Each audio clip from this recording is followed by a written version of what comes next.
Good morning guys! Look at my face. Grabe yung aking mukha. Ay! Ito talaga yung ating reality sa umaga na. Umaganda ka na sa umaga. You're so gifted. Char. So ako'y nagkakape lang. Kumain ako ng oatmeal. And then katatapos ko lang magluto ng lunch. Lunch. Ng aking for lunch. So nagluto ako ng prawns. Nilagyan ko lang siya ng butter at saka salt and pepper. And then, ito yung aking lunch sa work. So, gumawa lang ako ng salad, lettuce, kamatis, cucumber, at saka naglagay ako ng sweet corn. Ano oras na? Magsi 7:15 na. So, ako'y mag-shower na in a minute. Para maaga pa naman, so 10 pa yung pasok ko. Nakapag-ayos na din ako ng kwarto. And, hindi ko pala nasabi kahapon kasi hindi ako nag-vlog. Kunin ko muna. Ito ba yung protein pang powder, ganun. Protein powder. So, nag-order si Dib ng protein powder.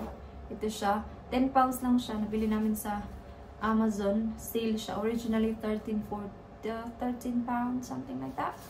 Kasi nga, the reason why para talaga akong gusto kong mag-gain ng weight. Kasi parang ang liit ko talaga. Maliit naman talaga ako, no? Pero I will try my best na mag-gain ba talaga ng weight. Kaya, kumakain ako ng high protein. Kagabi, nagluto ako ng beef na may broccoli at tapos nag-rice ako. So, kakainin ko yan mamaya bago ako papasok sa work para busog talaga ako ba? I think ito talaga yung problema ko din. Kasi pag nag-work ako, parang yung kain ko ba is fasting. Kasi hindi na nga ako nagugutom like bago pa ako dito sa UK. Noong una kasi lagi akong gutom, lagi akong kumakain ng rice. Ngayon kasi parang nasanay na ako sa UK time, nasanay na yung chan ko. So hindi na ako ganun ka like keep eating all the time. So ngayon pag for example pumapasok ako ng 11, so kumakain ako ng 10. Yeah, 10. Tapos kumakain ako niya ng 2 and then the rest yung next meal ko niyan is mga 6:30 na. So, kaya, siguro hindi siya fit sa aking body type, yung ganong way of eating. So, kailangan pag na-feel kong gutom, kain agad. Ganon siguro yung bagay sa katawan ko. Kaya medyo, yung parang, hindi ako tumataba or maybe yung metabolism ko din is fast.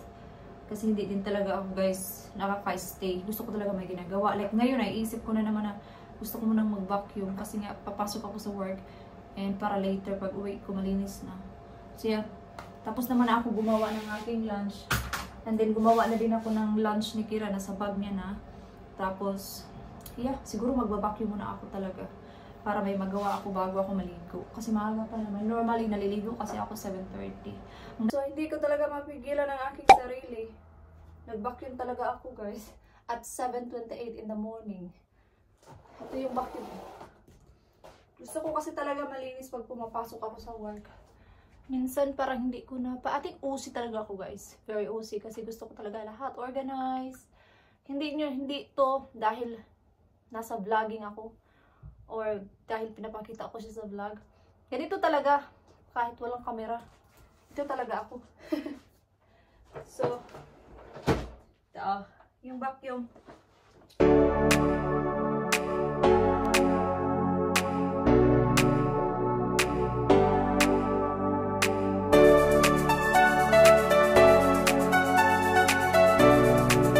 Tapos na. May flowers doon, binigay ni din sa akin nga nung Sabado ata yun. So, ito yung pabango namin dito sa kwarto. Bango nito, guys. Tapos, ito yung ini-spray ko sa kwarto, sa White Company to. Bango din ito.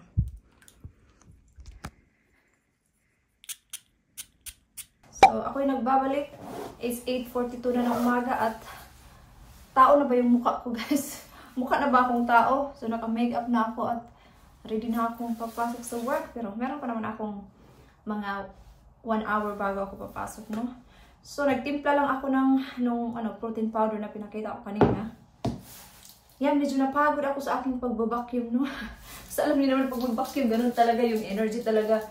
So, yeah. So, magdadala din ako ng smoothie sa work. Yun yung parang tubig ko mamaya. At magdadala din ako ng tubig. Gusto ko lang talaga yung may laman yung tiyan ko na something healthy. Alam ko naman much better kung gagawa ka talaga ng smoothie from scratch.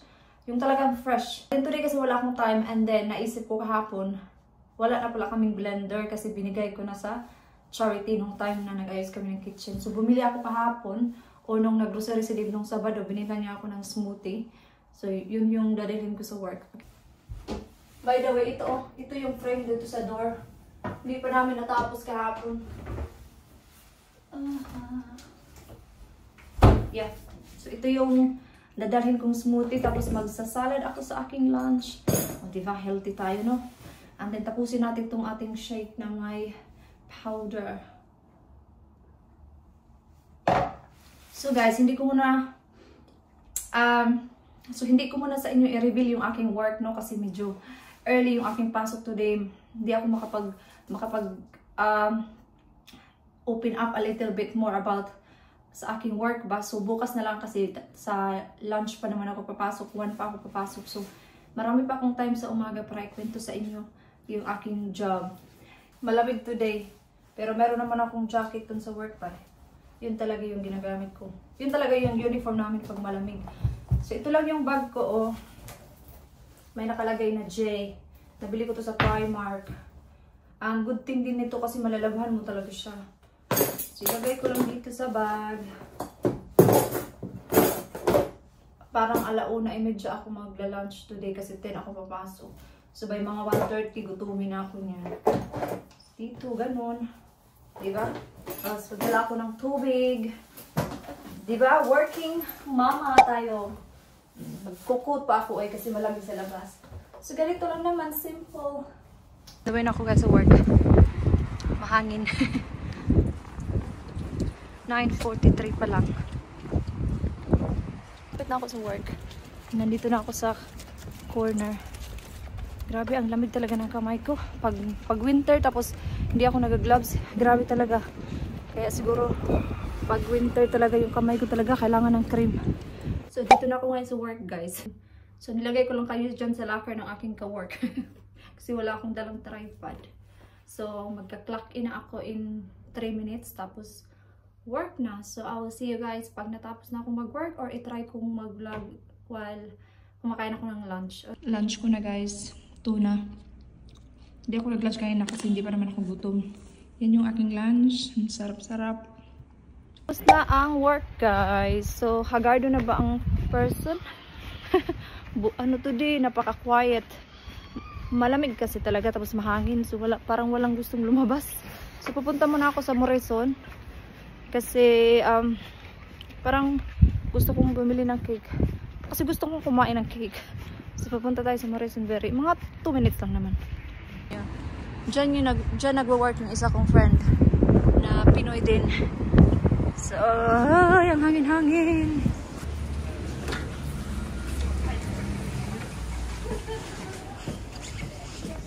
Ayan dito. Ito ng chocolate cake. Yeah, £1.50 siya. Okay. So, nakauwi na tayo guys. Ito yung nabili kong cake. Mayang gabi, pagkatapos ng dinner. So, ngayon, iput away ko muna itong mga hinugasan ko kayo ng umaga para may space tayo, no? Tapos, nagluluto na ako ng dinner. So, yung lulutuin kong dinner sa sarili ko is, nag-beef kasi ako kagabi. So, meron akong half ng beef. So, lutuin ko siya. Sasabawan ko siya. Kaso nakalimutan kong bumili ng repolyo. Lagyan ko sana siya ng repolyo. Pero okay na yan kahit may igisa ko lang at least may sabaw. Tapos si Kira at saka si Dave is meron namang dinner sa kanila. So yun yung gagawin natin guys. So ito yung lulutuin ko kay Dave na dinner. Tapos lagyan ko siya ng salad at saka baked potato. Si Kira ganun din, baked potato at tingnan ko dyan. Ang hirap talaga mag-isip ng dinner sa totoo lang. Pero, what I love about doing, alam mo yung feeling na galing ka sa work, tapos nagagawa mo pang magluto para sa family mo. Iba talaga yung satisfaction, alam niyo yun. Mahirap siya, pero napaka-rewarding. Yun talaga yung nafe-feel ko. Kaya, it is worth it naman lahat guys ng pagod. As long as ginagawa mo yun para sa family mo. Napakasarap sa feeling. So ano lang ako, nag-cut ng sibuyas at saka bawang at lagyan ko din siya ng kunting luya. Mayroon akong washing kanina. Siguro kinuha ni mother-in-law. Kasi pumunta siya kanina dito, nag-message sa akin while nasa work ako.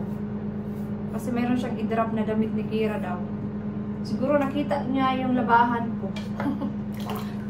Sinasabi ko nga sa inyo, pag mayroon akong mga labahan, kinukuha niya yan. Especially pag nasa work ako kasi para siya na daw mag-plancha. For sure kinuha niya kasi wala dito. Message ko siya mamaya. Or baka mag-message siya na nasa akin yung labahan mo. Ganun kasi yan. So, i-cut natin yung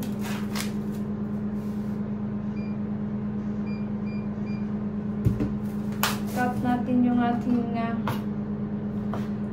beef. Excited na akong kumain kasi gusto ko yung may sabaw.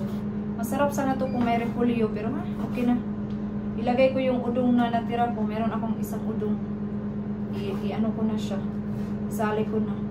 Si Kira, baka kumain na yun sa lola niya. Kasi nandun siya sa lola niya. Nandun din si Liv sa bahay ng niya, parents niya.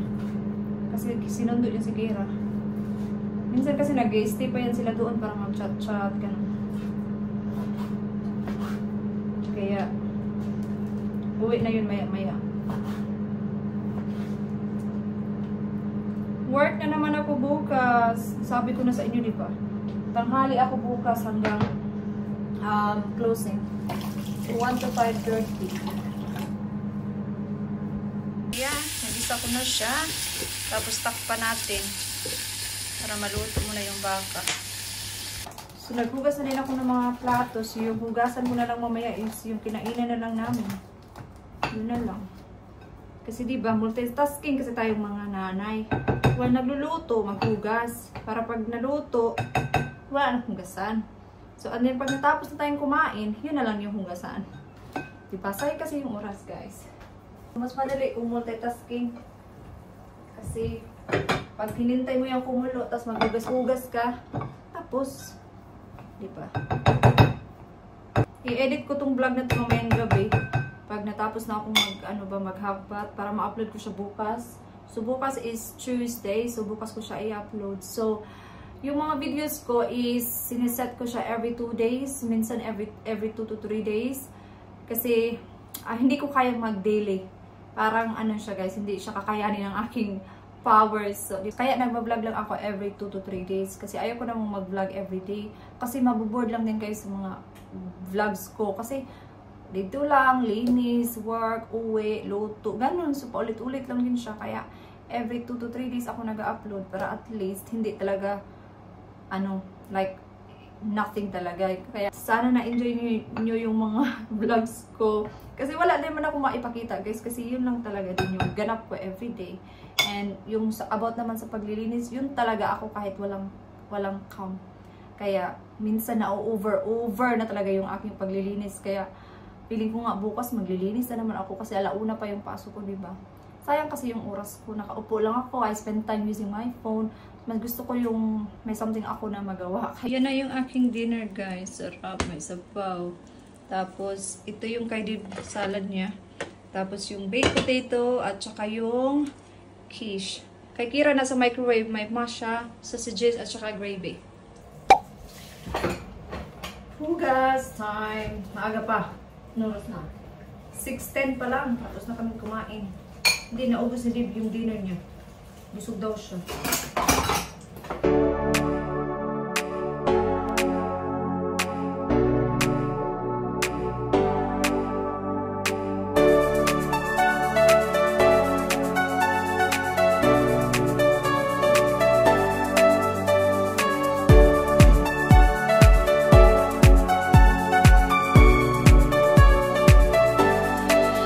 Tanggal lang ako ng aking makeup, guys. Oh. Ito yung aking wet wipes. So, si Kira is nasa bath na naligo. So, ako naman is nag-relax muna. Tapos, mag-half bath. Tapos, mag-skincare. Tapos, kakainin ko na yung cake. And then, matutulog na. Yun lang, guys. So, thank you so much, guys, for watching this vlog. And I hope to see you guys on my next one. Bye-bye. Good night.